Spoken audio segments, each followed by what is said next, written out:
तमिलनाडु के तिरुनेलवेली जिले में एक ऐसी घटना सामने आई है जिसने इंसानियत को शर्मसार कर दिया है। यहाँ एक दलित छात्र की हाथ की उंगलियों को काट दिया गया, लेकिन आखिर क्या गलती थी उस मासूम की कि आखिर उसके साथ ऐसा क्यों हुआ? क्या है पूरा मामला, चलिए समझते हैं।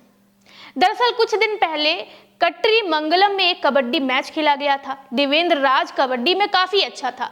इस मैच में अरियानकपुरम और केटियमलपुरम गांव की टीमों के बीच मुकाबला हुआ था। इस मैच में अरियानकपुरम की टीम जो है उसने जीत हासिल कर दी थी, जिसमें देवेंद्र राज भी शामिल था। उसने ट्रॉफी को अपने हाथ में लेकर जश्न मनाकर अपनी खुशी को जो है वो जाहिर किया, लेकिन इस जीत को लेकर केटरीमलमपुरम गांव के कुछ लोगों ने नाराजगी जताई, क्योंकि देवेंद्र की टीम में दलित समुदाय के खिलाड़ी थे और वो खुद भी दलित था। अब 10 मार्च की सुबह का जो है वो दिन आता है। देवेंद्र राज परीक्षा देने के लिए घर से निकलता है। वो बस में सफर कर रहा होता है, तभी रास्ते में 3 लोग जो हैं क्रॉसिंग पर बस को जबरदस्ती रोक लेते हैं। वो बस में चढ़ते हैं, देवेंद्र को घसीट कर नीचे उतारते हैं और धारदार हथियार से उस पर हमला करते हैं। हमले में उसके बाएं हाथ की 4 उंगलियों को काट दिया जाता है, जिसमें एक उंगली अब तक नहीं मिल पाई है। इसके अलावा उसके सर पर भी 6 गहरे घाव किए गए, जिससे उसके खोपड़ी तक जो है वो नुकसान पहुंच चुका है। उसकी पीठ पर भी कई बार जो है हमला किया गया और कई जगह गंभीर चोटें आ गई। इसके बाद से हमलावरों ने देवेंद्र के पिता थंगा गणेश पर भी हमला कर दिया, जो जिले के दक्षिणी हिस्से के अरियानकपुरम गांव में ईंट भट्ठे पर मजदूरी करते हैं। जब बस के बाकी यात्रियों ने बचाव के लिए आगे आने की कोशिश की, जब देवेंद्र राज के साथ ये सारी चीजें हो रही थी, तो हमलावर जो है वहां से फरार हो गए। घटना के बाद देवेंद्र को पहले श्री वैकुंडम सरकारी अस्पताल में ले जाया गया, जहां उसकी गंभीर स्थिति को देखते हुए तिरुनेलवेली सरकारी अस्पताल में उसे रेफर किया गया। डॉक्टरों ने उसकी 3 उंगलियां फिर से जोड़ने के लिए सर्जरी की, लेकिन उसकी एक उंगली अब तक नहीं मिल पाई है। फिलहाल वो गंभीर हालात में अस्पताल में भर्ती है और उसके इलाज के लिए एक्सपर्ट डॉक्टरों की टीम लगातार कोशिश कर रही है। वहीं इस घटना के बाद देवेंद्र के पिता और परिवार का कहना है कि ये हमला केवल कबड्डी मैच की हार का बदला लेने के लिए नहीं था, बल्कि जातिगत हिंसा का एक और उदाहरण है। ये पीड़ित परिवार अनुसूचित जनजाति यानी एससी समुदाय से ताल्लुकात रखता है, जबकि हमलावर थेवर समुदाय से हैं। अब थेवर काफी सम्मानजनक उपाधि मानी जाती है। इसके नाम का मतलब ही होता है, मतलब इस नाम का जो मतलब होता है वो होता है राजा। तो ये लोग उस समुदाय से आते हैं। देवेंद्र के चाचा सुरेश का क्या कहना है कि गांव में एससी समुदाय के लोगों के खिलाफ लंबे समय से भेदभाव किया जा रहा है और इस घटना ने इसे साफ कर दिया है। सुरेश ने कहा कि कोई नहीं चाहता कि हम आगे बढ़ें, वो हमारी प्रगति से नफरत करते हैं। देवेंद्र पढ़ाई में अच्छा था, इसलिए उन्होंने उस पर हमला किया। ये सिर्फ एक खेल की हार जीत नहीं थी, बल्कि एक पूरे मानसिकता को जो है वो दिखाता है, ये जो दलितों को दबा कर रखना चाहता है। वहीं घटना की रिपोर्ट दर्ज होते ही पुलिस ने कार्रवाई करते हुए 3 नाबालिगों को हिरासत में ले लिया है। पुलिस अधिकारियों ने बताया कि मामले की गहराई से जांच की जा रही है और ये पता लगाने की कोशिश की जा रही है कि क्या इसके पीछे कोई और इंसान या कोई समूह शामिल है या नहीं। हालांकि पीड़ित परिवार और दलित संगठन का कहना है कि केवल हमलावरों की गिरफ्तारी काफी नहीं है। वो मांग कर रहे हैं कि सरकार इस मामले में सख्त कदम उठाए और जातिगत हिंसा को रोकने के लिए विशेष कानून बनाए। और ऐसी बात नहीं है कि ये जो घटना है, इस तरीके की घटना पहले नहीं हुई है। अभी हाल ही में इससे पहले 12 फरवरी को शिवगंगा जिले के मिल्पी दावुर गांव के 21 वर्षीय दलित छात्र के हाथ कथित तौर पर बुलेट मोटरसाइकिल चलाने पर स्वर्ण हिंदुओं द्वारा काट दिए गए। वहीं तमिलनाडु के गांव वेंगई वयल में छुआछूत जैसी कुप्रथा जो है वो जारी है। घटना 2022 की है। पता तब चला जब गांव के बच्चे और कुछ लोग बीमार हो रहे थे और बेहोश होने लगे थे। डॉक्टरों ने कहा कि पानी की जांच करो।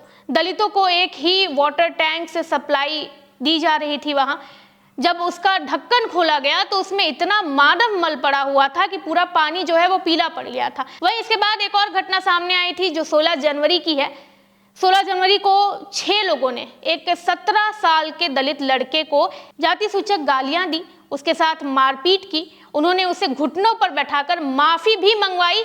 अब मैं आंकड़े इसलिए गिना रही हूँ क्योंकि जब हम साक्षरता की बात करते हैं तो सबसे ज्यादा जो है वो साउथ इंडिया की बात की जाती है, लेकिन उसी दक्षिण भारत में आज भी जातिवाद से जुड़े ऐसे मामले देखने को मिलते हैं जिससे सरकार को सचमुच ये सोचना चाहिए कि SC/ST एक्ट के साथ साथ कोई तो ऐसा कानून होना चाहिए जो खुले में इस तरीके से जो दबंग लोग हैं वो किसी की भी जान ले रहे हैं, उनके जाति को देखकर उस पर लगाम लगना चाहिए। उनकी हिम्मत ना हो कि वो किसी बेगुनाह इंसान को जो है इस तरीके से प्रताड़ित करे। अब इस घटना के बाद पूरे राज्य में जो है वो आक्रोश फैल गया है। दलित अधिकार संगठनों और कई राजनीतिक नेताओं ने इसे एक गंभीर जातिगत हिंसा का मामला बताते हुए तुरंत न्याय की मांग की है।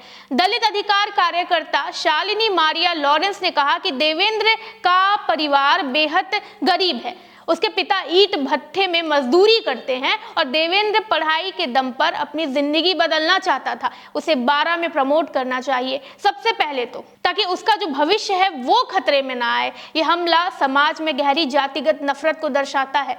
सरकार को इस पर तुरंत कार्रवाई करनी चाहिए और पीड़ित परिवार को न्याय दिलाना चाहिए। और विथुदलाई चिरुथाईगल कच्ची, अगर मैं कुछ मिस प्रोनाउंस कर रही हूँ तो उसके लिए मैं माफी चाहती हूँ, यानी वीसेकी पार्टी के प्रमुख और सांसद थोल थिरुमावलन ने भी इस घटना की निंदा की और सरकार से मांग की है कि वो जातिगत हिंसा के मामलों में तुरंत न्याय सुनिश्चित करे। उन्होंने कहा है कि तमिलनाडु सरकार को ऐसी घटनाओं पर सख्त कार्रवाई करनी होगी ताकि आगे किसी और दलित छात्र के साथ ऐसा ना हो। अब पुलिस ने 3 नाबालिगों को हिरासत में ले लिया है और उन पर हत्या के प्रयास यानी IPC की धारा 307 गंभीर चोट पहुंचाने और IPC की धारा 326 और SC/ST एक्ट अत्याचार निवारण अधिनियम के तहत मामला दर्ज कर लिया है। और सामाजिक कार्यकर्ताओं और दलित संगठनों ने भी इस घटना के बाद जो है प्रदर्शन और रैलियां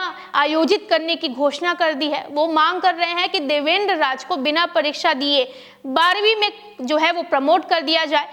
परिवार को जल्द से जल्द जो है वो उचित मुआवजा दिया जाए ताकि जो परिवार के साथ हुआ है, जो अमानवीय व्यवहार हुआ है या जो अन्याय हुआ है, उसकी भरपाई जो है पैसे से तो नहीं हो सकती है, लेकिन जो नुकसान, जो चोट पहुंचाया गया है उसकी भरपाई के लिए उन्हें मुआवजा देना चाहिए।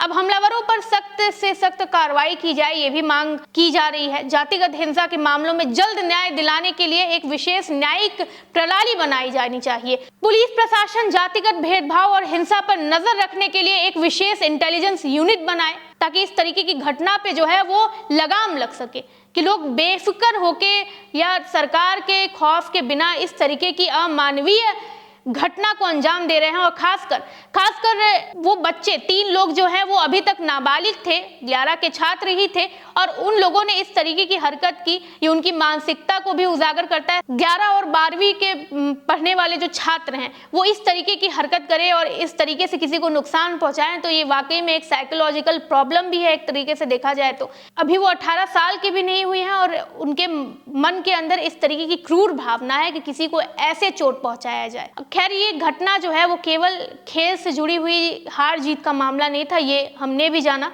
ये दर्शाती है कि समाज में जातिगत भेदभाव और हिंसा अब भी गहरी जड़ें जो है वो जमाए हुए हैं। देवेंद्र राज न सिर्फ अपनी मेहनत से पढ़ाई कर रहा था बल्कि खेल में भी अपनी पहचान बना रहा था, लेकिन उसकी सफलता कुछ लोगों को बर्दाश्त नहीं हुई और उन्होंने इसे इतनी क्रूर सजा दे दी।